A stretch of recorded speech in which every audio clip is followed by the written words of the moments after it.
Houve uma época em que eu pensava que as pessoas deveriam ter um gatilho na garganta. Quando pronunciasse "eu te amo", mentindo, o gatilho disparava e elas explodiam.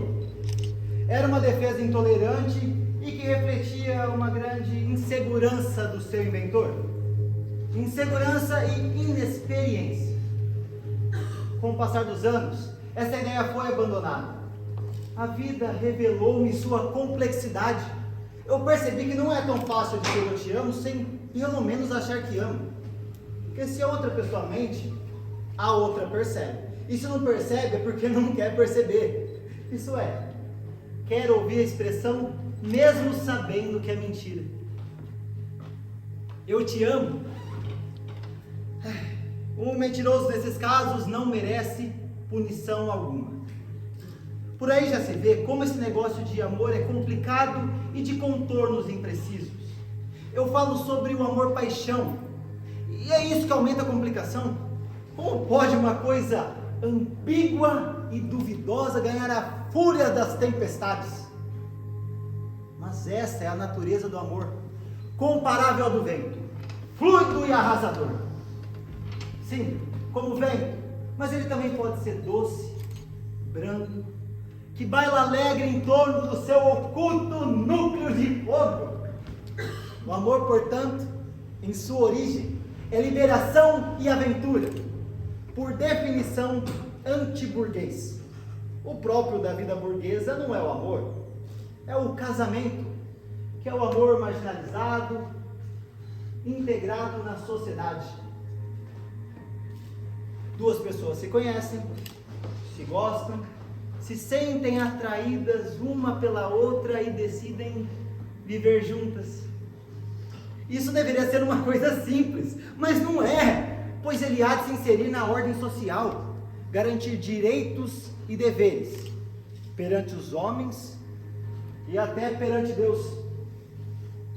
Carimbado e abençoado, o novo casal inicia sua vida entre beijos e beijinhos, risos e risinhos dos maledicentes. Por maior que tenha sido a paixão inicial, o caminho que levou a pretoria ao altar, ou a ambos, a simples assinatura do contrato já muda tudo. Com o casamento, o amor sai do marginalismo, dessa atmosfera romântica que o envolvia, para entrar nos trilhos da institucionalidade. Torna-se grave. Agora é ter um lar, gerar filhos, criá-los, educá-los, até que adultos abandonem essa casa para viver a sua própria vida. Ou seja, se corre tudo bem, corre tudo mal. Tá bom, não radicalizemos. Há algumas exceções. E são dessas exceções que reside a nossa irrenunciável esperança. Eu conheci uma mulher que costumava dizer: não há amor que resista ao tanque de lavar, ao espanador e o bife com fritas. Tá, ela provavelmente exagerava, mas com razão, pois ela tinha os olhos ávidos e brilhantes e um coração ansioso. Ouvia o vento rumorejar nas árvores do parque, a tarde incendiando as nuvens, e imaginava: quanta vida, quanta aventura estaria passando nos cafés, nos bares e nos bairros distantes. À sua volta certamente não acontecia nada. As pessoas em suas respectivas casas estavam apenas morando, sofrendo uma vida igual à sua. Essa inquietação bovariana, ela prepara o caminho da aventura que nem sempre acontece. Tá, dificilmente deixa de acontecer. Tá, pode não acontecer a aventura sonhada, o amor louco, o sonho que para e funda o paraíso na terra. Acontece o vulgar adultério, ou assim chamado, que é quase sempre amargo, decepcionante, condenado e que funciona como uma espécie de vingança contra a mediocridade da vida. Estou curada, Ela então se diz e volta ao bife com fritas. Mas nem sempre é assim. Às vezes o sonho vem, baixa das nuvens e fogo e pousa sobre teus pés um candelabro cintilante. Dura uma tarde? Uma semana? Um mês? Pode durar um ano, 2 até, desde que as dificuldades sejam suficientes e não tão dura que amedronte os amantes. Para isso, o fundamental é saber que tudo irá acabar, que o verdadeiro amor é suicida. O amor, para atingir a entrega total, deve estar condenado. A precariedade da relação possibilita que mergulhemos nela de corpo e alma, vivê-la enquanto morre e morrê-la enquanto vive, como uma desvairada montanha-russa, até que de repente acaba. E deve acabar como começou, de corte, rente na carne, entre soluços, querendo e não querendo que acabe, pois o espírito humano não comporta tamanha realidade. A barra é pesada. Quem conheceu o delírio dificilmente se habituou à antiga banalidade. Foi igual quem captou a decepção desse despertar. O inspetor-geral, o falso inspetor, mergulhara numa fascinante impostura que lhe possibilitou uma vida de sonhos. Dinheiro, bajulações e até o amor da mulher e da filha do prefeito. Eis então quando chega o criado, com o seu chapéu e o capote ordinário, signos da sua vida medíocre, e diz que está na hora de ir-se, pois o verdadeiro inspetor está para chegar. Ele se assusta. Mas está tudo acabado. Não era verdade o sonho? E é assim, a mais delirante fantasia terminada deixa um gosto de impostura na boca, como se nada disso pudesse ser verdade, no entanto foi. Tanto que agora você não consegue viver sem ela normalmente. Ou, como diz Chico Buarque, sofrendo normalmente. Evaporado o fantasma, reaparece em sua banal realidade. O guarda-roupa, a cômoda, a camisa na cadeira, os chinelos, e tudo impregnado da ausência do sonho, que agora é como uma agulha, escondida em cada objeto. E te feres, inesperadamente, quando abre a gaveta, o livro. E te feres, não porque ali não esteja o sonho, mas exatamente porque esteve. Sais para o trabalho, porque é preciso esquecer, afundar-se no dia a dia, na rotina do dia, nas conversas chatas, nos cafezinhos, nas notícias do jornal. Edifícios, ruas, casas, barraquinhas de sorvete, ônibus, aeroportos. O mundo é um incomensurável amontoado de inutilidades. De repente, o táxi te leva por uma rua onde para a memória do sonho como um perfume. O que fazer? O que fazer? Desviar-se dessas ruas, ocultar seus objetos? Ou, pelo contrário, expor-se a tudo, sofrer tudo de uma vez e habituar-se? Mais dia, menos dia, toda a memória se apaga e se surpreende. Gargalhando, é a vida vibrando outra vez, nova, na garganta, sem culpas nem desculpas. E você chega a pensar: quantas manhãs como esta eu perdi burramente.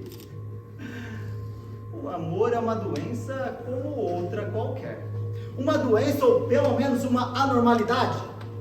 Como pode que alguém, num mundo cheio de pessoas, meta na cabeça que só existe fulano ou fulana, que não pode existir sem essa outra pessoa?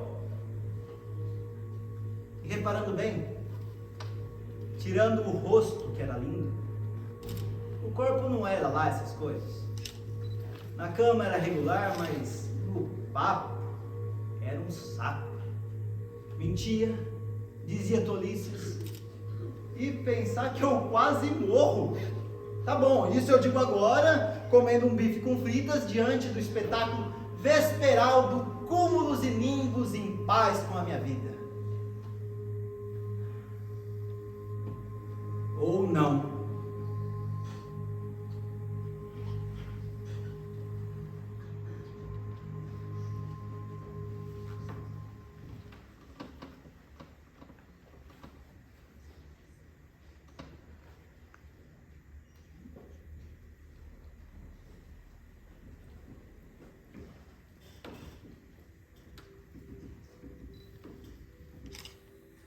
Ela subiu a tortuosa ladeira. À medida que ela avançava, as casas iam rareando. Modestas casas espaçadas sem simetrias em terrenos baldios. A rua sem calçamento, coberta aqui e ali por um mato rasteiro. Algumas crianças brincavam de roda.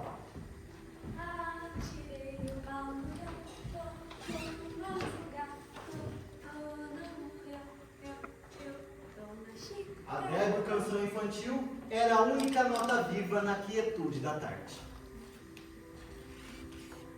Ele a esperava encostado a uma árvore, esguio e magro, metido num largo blusão azul marinho, cabelos crescidos e desalinhados, tinha um jeito jovial de estudante. Minha querida Raquel!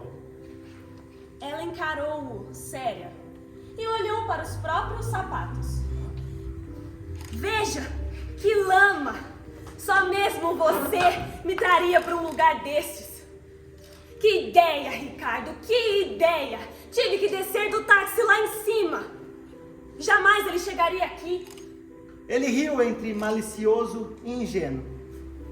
Jamais, não é? E eu pensei que você viria vestida esportivamente e agora me aparece nessa elegância toda. Quando você andava comigo, usava um sapatões 7 léguas, lembra? Foi pra me dizer isso que você me fez subir até aqui? Perguntou ela, guardando as luvas na bolsa. Tirou um cigarro. Hein?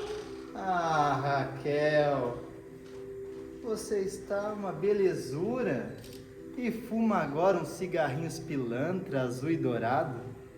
Eu juro que tinha que ver ainda uma vez toda essa sua beleza. Sentir esse perfume. Então, eu fiz mal? Podia ter escolhido um outro lugar, não? E que é isso aí? Um cemitério? Um cemitério abandonado, meu anjo. Vivos e mortos desertaram todos. Nem os fantasmas sobraram. Veja, as crianças brincando sem medo. Ela fumava o cigarro e soprou a fumaça na cara do companheiro.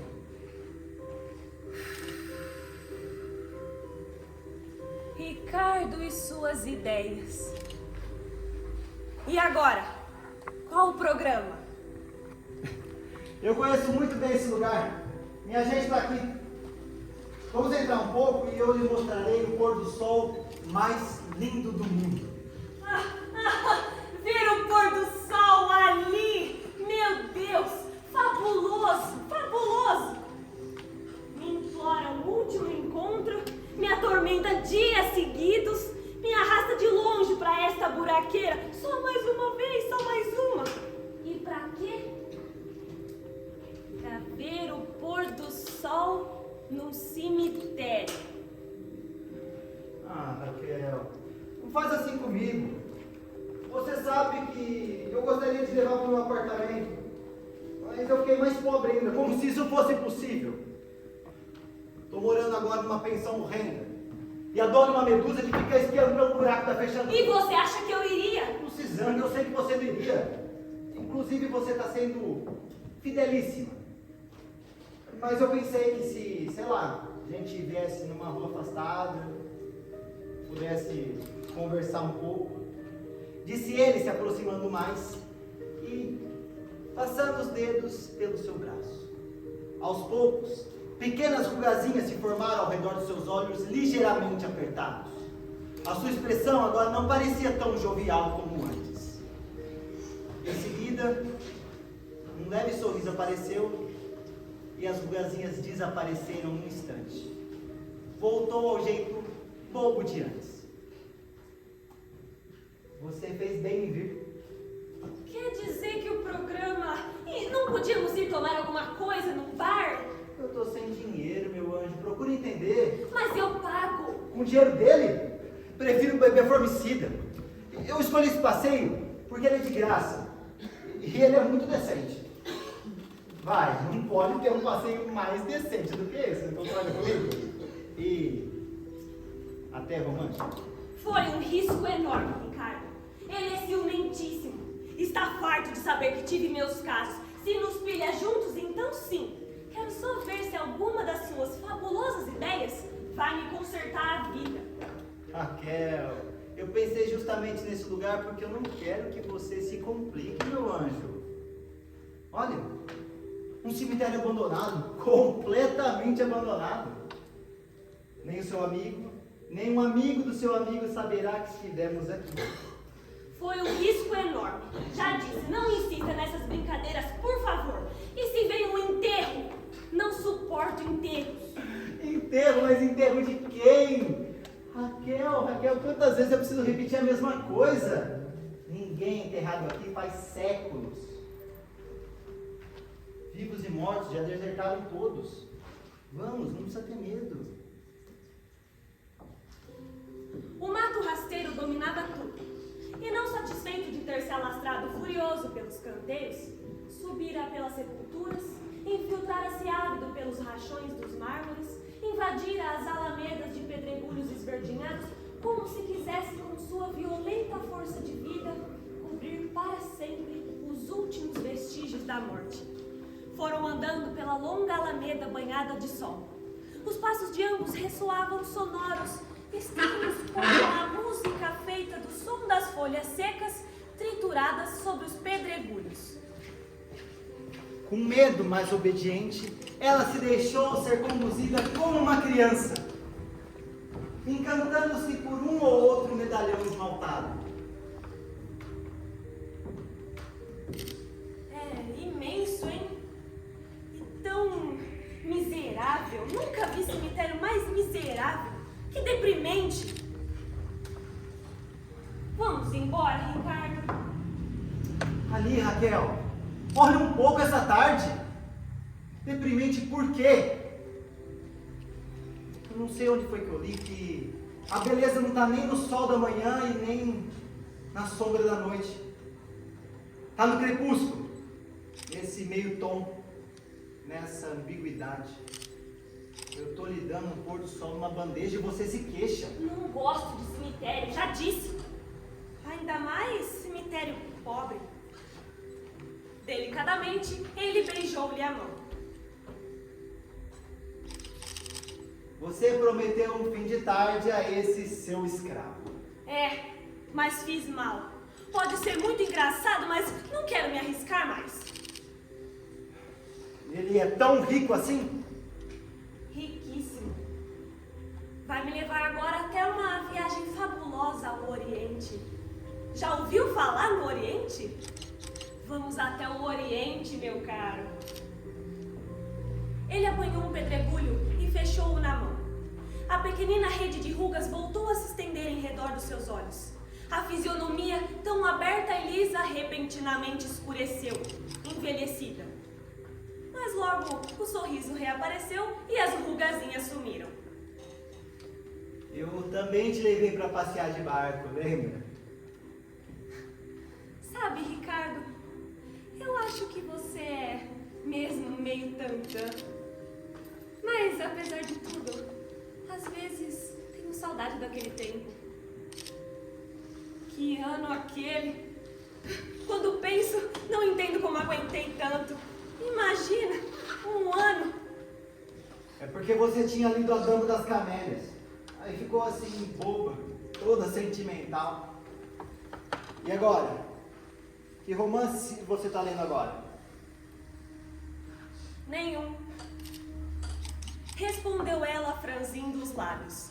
Deteve-se para ler a inscrição de uma laje despedaçada. Minha querida esposa, eternas saudades.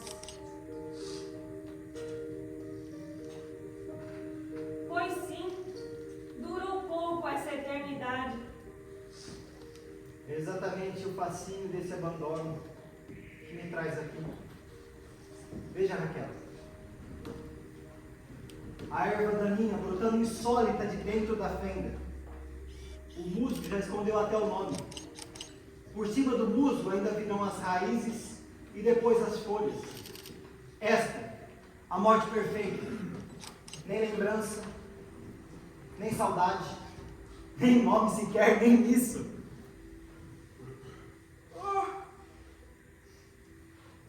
Está bem. Mas agora, vamos. Embora que eu já me diverti muito. Faz tempo que não me divirto tanto. Só mesmo um cara como você poderia me fazer divertir assim. Vamos embora. Só mais alguns passos. Mas já andamos quilômetros, Ricardo. Esse cemitério não acaba mais. Vou ficar exausta. O que foi?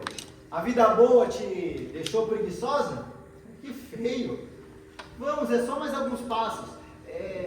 No final dessa alameda já fica o jazigo da minha gente. Sabe, Raquel, eu vou te contar uma coisa.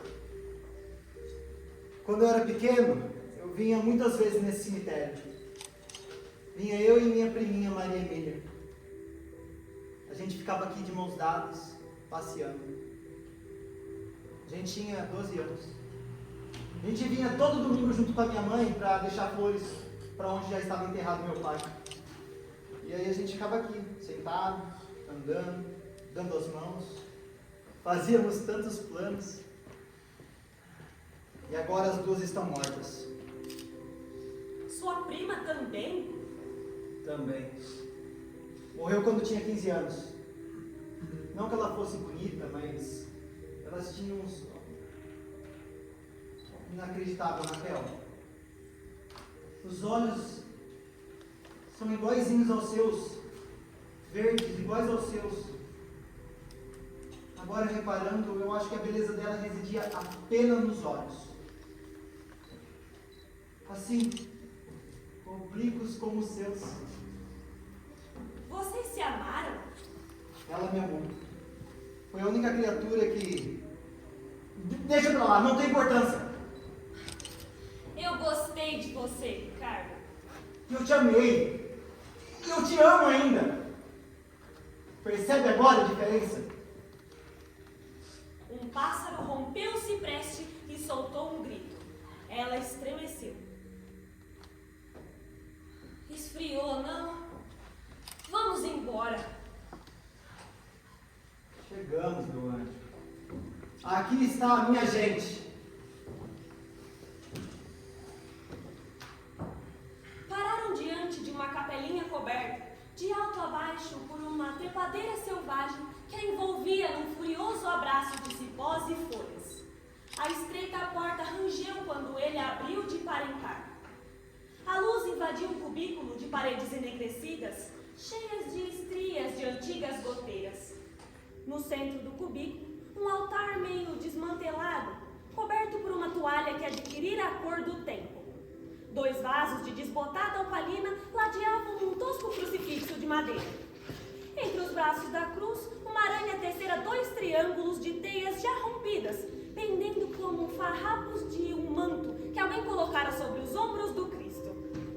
Na parede lateral, à direita da porta, uma portinhola de ferro, dando acesso a uma escada de pedra, descendo em caracol para a catacumba. Ela entrou na ponta dos pés, evitando roçar mesmo de leve naqueles restos da capelinha. Que triste que é isso, Ricardo. Nunca mais você esteve aqui?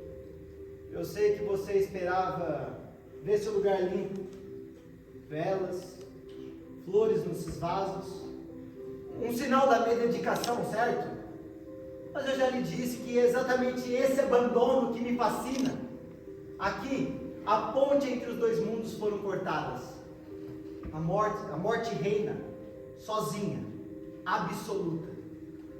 Ela adiantou-se até as barras de ferro enferrujado, de onde dava para se ver o subsolo, onde formava um retângulo cinzentado como os gavetões mortuários. E lá embaixo? Lá embaixo está minha gente. Pó, meu anjo. Pó. Ele abriu a portinhola, desceu as escadas, passou a mão pelos gavetões e segurou uma alça de bronze, como se fosse puxá-la. A cômoda de mármore não é grandiosa? Todas essas gavetas estão cheias? Cheias? Só as que têm as imagens e as inscrições. Aqui tem a imagem da minha mãe. Nesta ficou a minha mãe. Vamos, Ricardo, vamos. Você está com medo? É claro que não, eu estou com frio. Suba e vamos embora. Eu estou com frio. Ele não respondeu. Adiantou-se até um dos gavetões na parede oposta e acendeu um fósforo. Inclinou-se para o medalhão frouxamente iluminado. A priminha Maria Emília morreu quando tinha 15 anos. Eu me lembro dessa foto. Foi 2 semanas antes de morrer. Ela prendeu o cabelo com um lacinho azul e veio me perguntar: eu tô bonita? Eu tô bonita? Só os olhos. Venha ver, Raquel, são idênticos aos seus. Ela desceu a escada, inclinando-se para não esbarrar em nada.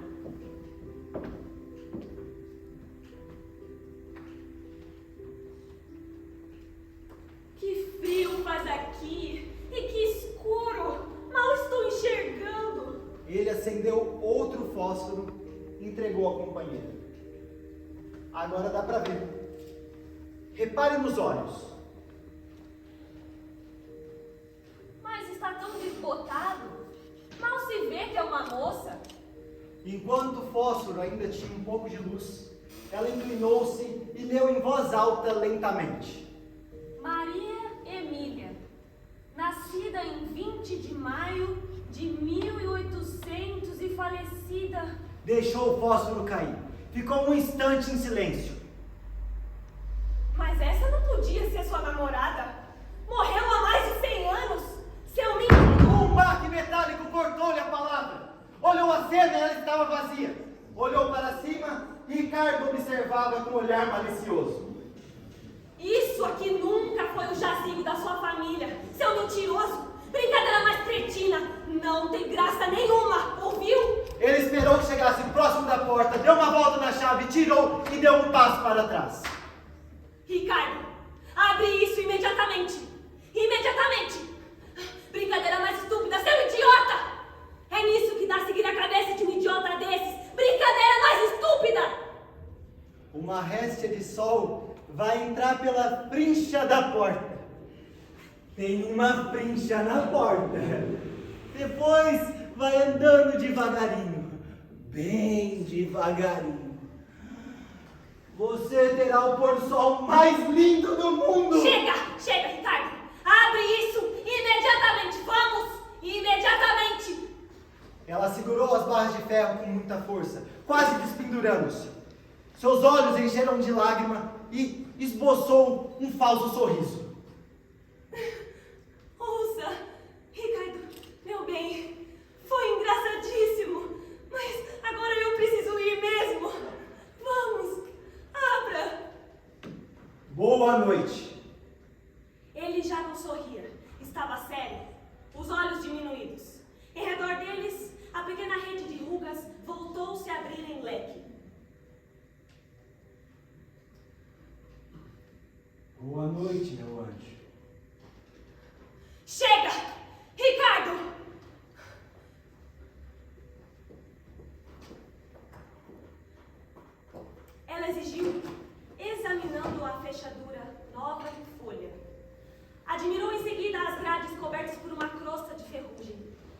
Então foi erguendo o olhar até achar que ele balançava pela argola como um pêndulo. Esbugalhou os olhos num espasmo e amoleceu o corpo. Foi escorregando. Não! Não! Ele abriu os braços e fechou lentamente a porta do jazigo. Boa noite, Raquel.